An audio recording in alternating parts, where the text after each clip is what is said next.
Assistant Public Defender Otatella on behalf of Mr. Styron, who's going to my left. Well, let's talk to the judge about that. We've been through this. Seems to be some confusion. What's the confusion? Right out of the gate, this hearing takes an unexpected turn. The defendant insists on representing himself, and while that's absolutely a constitutional right, it's also one of the riskiest decisions a defendant can make. Judges are required to make sure that choice is knowing and voluntary, because once you waive your attorney, there's no safety net. And judging by the tone already developing here, this is going to be anything but routine. Times on the record that I wish to represent myself. Well, I thought we got rid of that issue the last. Yeah, I thought so too. I spoke to this gentleman right here and expressed my wish to represent myself as well. All right. Well, if he doesn't want you, I mean, we'll figure that out in a moment. So, Mr. Styron, we're going to go through this again. What do we want to do in this case? You understand what you charged with, sir? So, I understand what the charges are against me, yeah. Okay, look, you're going to have to give me straightforward answers to my questions, because I've got to make sure that you understand certain things. I got to do certain things here. You understand, first of all, that if you do be direct, you want to smile about it and laugh about it, take him back. We'll call him out later. Take it back. You keep laughing. You laugh one more time, that's 30 days. Go contempt. Look it up. What? She got another case. Told me she was done. Hey, what? Oh, they're there. All right. Court calls the case of the people versus Styron. Recall. State your name. My name is Thomas Styron. I live in man. Mr. Styron, you are before the court. You have elected to represent yourself. I do have to advise you that you have 3 counts against you. The first count is that of fleeing and eluding third degree under the motor vehicle code. Do you understand the nature of that charge, sir?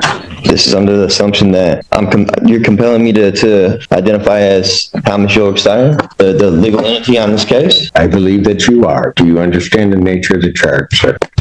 I don't understand how the name you have on the case and who I am, it's 2 different people. I have a complaint, Thomas Styron II. Do you understand that that individual is charged with fleeing and eluding third degree? So, do you understand the nature of that charge? You just need to answer my question. For the record, take him back, and when he decides he wants to cooperate, we'll bring him back, maybe. I'm not threatening you. Say one more word, and that's 30 days. 30 days! Three calls the case, people of the state of Michigan versus Thomas Styron II. Mr. Styron, you are before the court on a felony complaint that does allege count 1, and I'm going to presume, since you do not want to answer the court's questions, that you understand English and understand what I'm saying. You are before the court on 3 charges. Count 1 is the charge of fleeing and eluding third degree. Under the Michigan Motor Vehicle Code, that is a felony punishable by up to 5 years incarceration, a $1,000 fine plus court cost, and would require the Secretary of State to suspend your license for up to 1 year upon conviction. Count 2 is assaulting, resisting, and obstructing a police officer. That is a felony or high court misdemeanor punishable by up to 2 years incarceration and or a $2,000 fine plus court cost.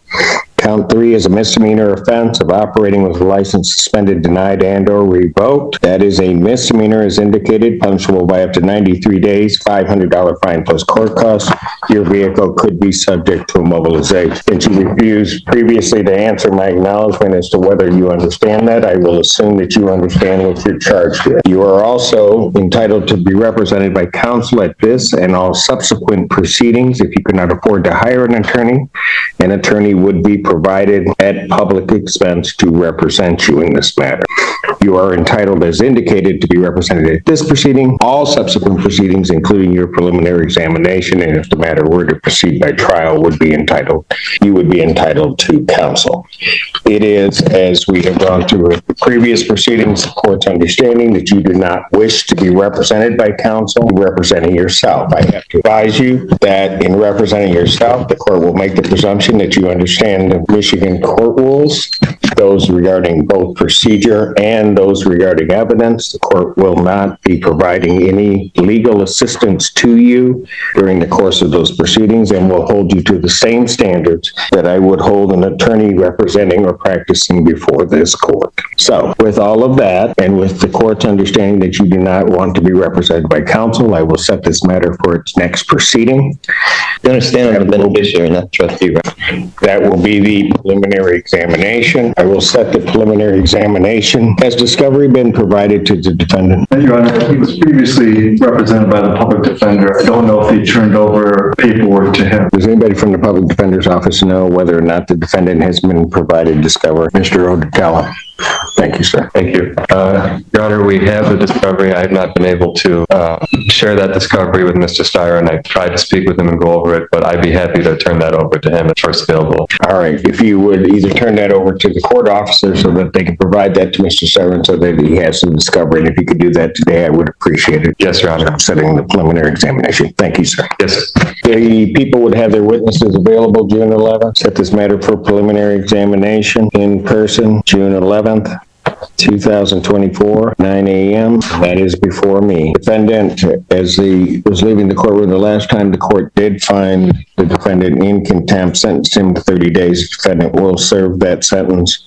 The court will sign the judgment of sentence regarding the contempt. I don't understand how that's possible. Like I said, So first of all, watch your language. You're treating me as if I'm the trustee, or I don't want to partake in any trust fraud or anything like that. Is this a such too big trust matter involved in this? Is my social security number attached to this at all? Styron, or whoever you wish. This is exactly where many self-represented defendants run into trouble. Instead of answering the judge's legal questions, the conversation drifts into theories the court has repeatedly rejected. From the judge's perspective, the issue isn't philosophy, it's whether the defendant understands the charges. Every time that question goes unanswered, the hearing stalls, patience wears thinner, and the defendant gains nothing strategically. Sometimes saying less is actually the strongest legal move. Be addressed as, I'd suggest that you watch yourself because there's going to be more time coming. You keep it up. You will learn how to conduct yourself appropriately in these proceedings in this courtroom and before me. You will not in any manner whatsoever You're trying to tell me to be somebody I'm not. or this institution. You have no evidence It will not to prove that I'm who you say I You am. will not talk to me in that fashion. In what fashion? I'm not the one being unethical. Very good. You'll serve the 30 days. We'll see. We'll see him on the 6th. On continue. So who wants to go next?